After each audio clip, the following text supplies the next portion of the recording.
여러분, 혹시 유럽의 호랑이라고 불렸던 나라 기억하시나요? 한때는 정말 폭발적인 성장을 하면서 아시아와 유럽을 잇는 그 중요한 위치에서 전 세계 투자자들의 돈을 그냥 싹쓸이 했던 나라, 바로 튀르키예입니다. 그런데요, 불과 10년 만에 어떻게 그 눈부셨던 성공 신화가 이렇게까지 처참하게 무너져 내릴 수 있었을까요? 오늘 이 시간에는요, 한 국가의 경제 시스템이 어떻게 단 한 사람의 잘못된 고집과 정치적인 욕심 때문에 뿌리부터 망가질 수 있는지 그 생생하고도 좀 슬픈 기록을 자세히 한번 들여다보겠습니다. 자, 먼저 이 믿기 힘든 현실부터 한번 보시죠. 2013년에는 1달러를 바꾸려면 한 1.9리라 정도만 있으면 됐거든요. 근데 지금은 31리라가 넘게 필요합니다. 이게 무슨 말이냐면 단 10년 만에 자국 화폐 가치의 95%가 말 그대로 그냥 공기 중으로 사라져버렸다는 거예요. 여러분이 평생 모은 재산 1억 원이 어느 날 아침에 갑자기 500만 원이 됐다고 한번 생각해 보세요. 이건 그냥 단순한 경제 위기, 이 수준을 넘어서 국가 경제의 기반이 완전히 무너져 내리고 있다는 아주 위험한 신호입니다. 이렇게 돈의 가치가 떨어지니까 곧바로 국민들의 삶을 집어삼키는 정말 끔찍한 물가 상승, 그러니까 초인플레이션으로 이어진 거죠. 튀르키예의 공식 물가 상승률이 한때 85.5%라는 진짜 말도 안 되는 수치를 기록했고요. 지금도 70%에 가까운 수준입니다. 이건 월급이 통장에 들어오자마자 그 가치가 실시간으로 그냥 녹아내린다는 얘기예요. 국민들이 평생을 바쳐서 모은 연금은 휴지 조각이 돼버렸고 오늘 빵 한 조각 가격이 내일은 또 얼마나 오를지 아무도 예측할 수 없는 그런 공포가 일상이 되어버린 겁니다. 자, 여기서 가장 중요한 포인트가 나옵니다. 튀르키예의 이 끔찍한 비극이 전쟁이 났다거나 아니면 대규모 자연재해처럼 피할 수 없는 일 때문에 벌어진 게 아니라는 사실이에요. 이 모든 경제 파탄은 명백히 한 사람의 정치적인 욕심과 경제 상식을 완전히 무시하는 잘못된 신념이 만들어낸 충분히 막을 수 있었던 인재였다는 겁니다. 그럼 모든 것이 시작됐던 그 역설적인 황금기부터 차근차근 한번 되짚어 보겠습니다. 참 아이러니하죠. 이 모든 재앙의 씨앗은 튀르키예가 역사상 가장 눈부신 성공을 거두던 시기에 뿌려졌다는 겁니다. 이 비극의 주인공 레제프 타이프 에르도안이 막 정권을 잡았던 2000년대 초반으로 시간을 한번 거슬러 올라가 보죠. 모든 것이 장밋빛으로만 보였던 바로 그 시절입니다. 에르도안이 권력을 잡았을 때 튀르키예는 말 그대로 국가부도 직전 상태였어요. 2001년에 외환위기를 겪으면서 경제는 마이너스 5.7%라는 처참한 성적표를 받았고 물가 상승률은 70%에 육박했죠. 나라는 빚더미에 앉았고 거리에는 일자리를 잃은 사람들이 넘쳐났습니다. 국민들의 삶은 하루하루가 고통이었고 희망이라는 단어는 정말 사치처럼 느껴지던 때였습니다. 바로 이 절망의 순간에 등장한 에르도안은 정말 놀랍게도 경제학 교과서에 나오는 가장 FM적인 모범 답안을 그대로 실행합니다. 첫째, IMF가 요구하는 고통스러운 긴축 재정을 충실히 이행하면서 나라 살림을 안정시켰고요. 둘째, 비효율의 상징이었던 국영 기업들을 과감하게 민간에 팔아서 경제 전체의 효율성을 확 끌어올렸죠. 그리고 마지막으로 온갖 규제를 확 풀어버리면서 자, 이제 튀르키예는 열려 있습니다. 투자하십시오라는 강력한 신호를 전 세계에 보냈습니다. 자, 이 그래프 한번 보세요. 결과는 정말 드라마틱했습니다. 2002년 이전에는 1년에 10억 달러도 채 안 들어오던 외국인 직접 투자가 불과 5년 만인 2007년에 얼마까지 늘었냐면요. 무려 220억 달러까지 폭증했습니다. 20배가 넘는 돈이 튀르키예 경제의 잠재력을 믿고 쏟아져 들어온 겁니다. 이게 바로 신뢰가 만들어낸 기적이었습니다. 이렇게 쏟아져 들어온 돈은 튀르키예 경제 엔진을 다시 힘차게 돌렸습니다. 2002년부터 2010년까지 튀르키예는 연평균 7.3%라는 전 세계가 깜짝 놀랄 만한 경제 성장률을 기록합니다. 1인당 국민소득은 3배 가까이 뛰었고 70%에 달했던 물가 상승률은 안정적인 한 자릿수로 뚝 떨어졌죠. 이 시기에 에르도안은 나라를 구한 위대한 영웅이었고 국민들의 지지는 그야말로 하늘을 찔렀습니다. 하지만 이 눈부신 성공이 역설적으로 에르도안에게 위험한 자신감, 그러니까 오만함을 심어주게 됩니다. 내가 하니까 되네 라는 성공의 경험이 점점 나 아니면 안 돼 라는 독선으로 변질된 거죠. 그리고 2017년 튀르키예 경제 몰락의 스위치가 눌리는 결정적인 순간이 찾아옵니다. 바로 헌법 개정 국민투표입니다. 에르도안은 튀르키예 공화국 100년의 시스템이었던 의원 내각제를 없애고 행정, 입법, 사법 모든 권력을 대통령 한 사람에게 몰아주는 이른바 제왕적 대통령제 개헌을 밀어붙입니다.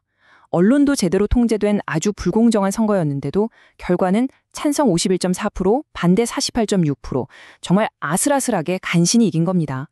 이 숫자는 당시 튀르키예 사회가 얼마나 깊이 분열되어 있었는지, 또 절반에 가까운 국민들이 그의 독주를 얼마나 불안하게 지켜보고 있었는지를 보여줍니다. 아니, 개헌이 뭐길래 경제 몰락의 스위치라고까지 할까요? 그건 바로 제도적 방화벽이라는 개념 때문입니다. 이게 뭐냐면 말 그대로 불이 번지는 걸 막는 방화벽처럼 어떤 정치 권력이 경제 시스템에 함부로 끼어들어서 시장의 규칙을 자기 마음대로 바꾸지 못하게 막아주는 최소한의 안전장치들을 말하는 거거든요. 2017년 개헌은 튀르키예 경제를 지탱하던 핵심 방화벽 3개를 그냥 한꺼번에 무너뜨려 버렸습니다. 첫째, 대통령이 마음만 먹으면 언제든지 중앙은행 총재를 자를 수 있게 되면서 경제의 안정을 지켜야 할 중앙은행의 독립성이 박살났습니다. 둘째, 대통령이 대법관 대부분을 임명하게 되면서 기업들의 재산을 보호하고 공정한 룰을 지켜줘야 할 사법부의 공정성도 무너졌죠. 마지막으로 정부의 불리한 통계를 발표했다는 이유로 통계청장이 잘리면서 경제의 건강 상태를 알려주는 계기판인 통계의 신뢰성마저 사라져버렸습니다. 자, 이제 모든 견제 장치가 사라졌습니다. 브레이크가 완전히 고장난 거죠. 튀르키예라는 거대한 배의 키는 이제 오직 에르도안 한 사람의 손에 완전히 넘어갔고요. 그리고 그는 경제학의 가장 기본 상식마저 무시하는 자기만의 기이한 신념으로 세계 경제 역사상 유례를 찾기 힘든 거대하고 무모한 실험을 시작하게 됩니다. 에르도안 경제학, 이른바 에르도아노믹스의 핵심을 딱 한 문장으로 줄이면 바로 이겁니다. 높은 이자율이 높은 물가를 만든다. 그러니까 물가를 잡으려면 금리를 내려야 한다. 네? 뭔가 좀 이상하죠? 경제학 책 딱 한 페이지만 넘겨봐도 이게 얼마나 이상한 소리인지 바로 알 수 있거든요. 전 세계 모든 경제학자들이 동의하는 기본 원칙을 그냥 정면으로 부정해버린 겁니다. 이 그림을 보시면 그 차이가 명확하게 보이죠. 보통 경제를 자동차에 비유하잖아요. 물가가 오른다는 건 차가 너무 빨리 달린다는 신호고요. 그럼 당연히 브레이크를 밟아서 속도를 줄여야죠. 그게 바로 금리 인상입니다. 근데 엘리도아는 정반대로 차가 과속하는데 브레이크 대신 엑셀을 더 세게 밟으면 차가 멈출 거라고 주장한 거예요. 물론 여기에는 싼 이자로 돈을 빌리고 싶어하는 건설업자 같은 자신의 핵심 지지층의 표를 얻으려는 아주 교활한 정치적인 계산이 숨어 있었습니다.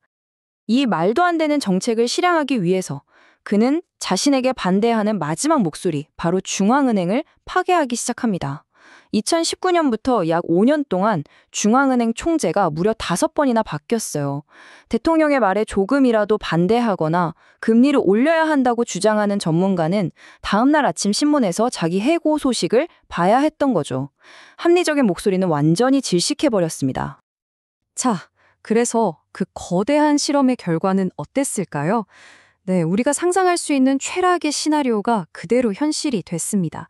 전 세계가 코로나 이후에 인플레이션을 잡으려고 다 같이 금리를 올릴 때 튀르키예만 홀로 거꾸로 금리를 내렸고 그 대가는 한 국가 전체가 짊어져야 할 끔찍한 비극으로 돌아왔습니다. 튀르키예 리라화의 가치는 그야말로 낭떠러지로 떨어졌습니다. 보세요. 2018년 초에 1달러에 4리라 수준이었던 환율이 2024년은 31리라를 돌파했어요. 불과 6년 만에 돈 가치가 그냥 8분의 1 토막이 나버린 겁니다. 이건 뭐 해외여행은 꿈도 못 꾸는 수준을 넘어서 수입해와야 하는 약이나 원자재 가격이 폭등해서 국민들의 생존과 국가 경제 전체를 위협하는 수준에 이르렀다는 뜻입니다. 근데 진짜 무서운 건 공식 통계보다 현실은 훨씬 더 지옥이었다는 겁니다. 정부가 공식 물가 상승률이 85.5%라고 발표했을 때 독립적인 경제 연구기관들은 실제 국민들이 1년 만에 모든 물건값이 거의 3배가 됐다는 얘기죠. 식당에서는 메뉴판에 가격을 써놓는 걸 포기하고 매일 아침 가격표를 새로 써붙이는 그런 웃지 못할 풍경까지 벌어졌습니다. 국민들의 삶은 처참하게 무너져 내렸습니다. 수도 앙카라에서는 정부 보조금으로 운영되는 공공 빵집 앞에 새벽부터 수백 미터씩 줄이 늘어섰고요. 아이에게 먹일 우유 한 통, 계란 한 판을 조금이라도 싸게 사려고 몇 시간씩 기다리는 게 중산층 가정의 일상이 됐습니다. 한때 유럽의 호랑이라고 불렸던 나라의 수도에서 벌어진 일입니다. 정말 비극이죠. 희망이 사라진 나라에서 가장 먼저 떠나는 건 바로 미래입니다. 이걸 우리는 두뇌의 유출이라고 부르죠. 2012년에 한 해 동안 해외에서 일하려고 증명서를 떼간 의사가 단 59명이었어요. 그런데 이 숫자가 작년에는 몇 명이었을 것 같으세요? 거의 3,000명에 육박했습니다. 50배 이상 폭증한 겁니다. 최고의 교육을 받은 의사, 엔지니어, 과학자들이 자기 미래를 위해서 조국을 등지고 있는 거죠. 우리는 지난 10년간 튀르키예의 사례를 통해서 한 사람의 권력 유지를 위해 국가 경제 시스템이 얼마나 철저하게 망가질 수 있는지를 똑똑히 봤습니다. 독립적인 중앙은행, 공정한 사법부, 믿을 수 있는 통계. 이런 딱딱해 보이는 단화들이 무너졌을 때 우리 같은 평범한 사람들의 삶이 얼마나 비참해질 수 있는지를요. 어쩌면 한 나라가 치러야 할 가장 비극적이고 값비싼 대가는요, 이런 수치로 보이는 경제 지표가 아닐지도 모릅니다. 진짜 대가는 바로 공항에서 자기 나라를 등지는 저 젊은 의사와 엔지니어들의 뒷모습, 바로 그 나라의 미래 그 자체가 아닐까요?